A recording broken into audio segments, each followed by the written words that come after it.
Succession planning is really important for two reasons. One, it's about continuity and long-term sustainability of the organization, and leadership is a huge part of that. But it's also important from a risk management perspective.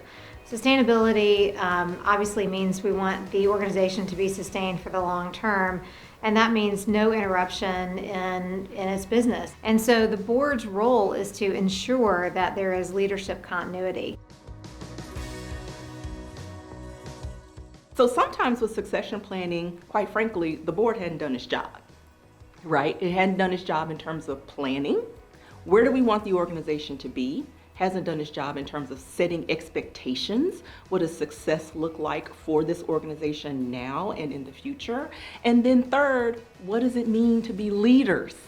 So really, where are we now? Where do we want to be? And then third, what is it going to take for us to get there? The board needs to be thinking about succession planning long before a CEO turns in their resignation or whatever. They need to know what strengths they need long before that. So if you get to the point where a CEO resigns and you say, oh, we need to think about what comes next, you're way late. You need to be thinking about that long before your CEO disappears. We want to ask a number of questions. The board wants to be sure that there are internal candidates being groomed and developed as potential successors within the organization. And the board also needs to understand the role that the CEO or the executive director plays in the organization so that they can replace that person if the situation calls for it. A key piece of succession planning is the organization's overall strategic plan. If we don't know where the organization is headed, we can't hire the right leader for the organization.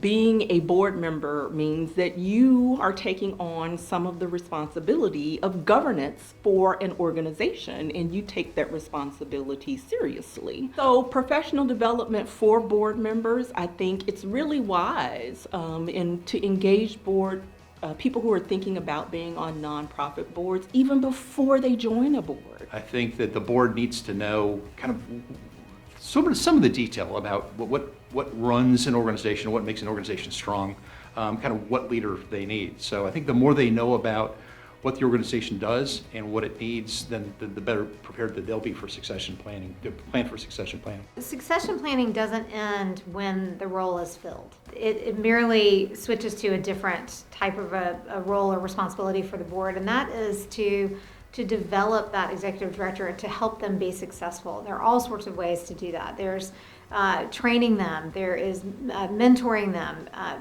taking them to lunch, making sure they get to know each of the board members, developing trust and relationships. They need that orientation, that guidance, particularly for the first year.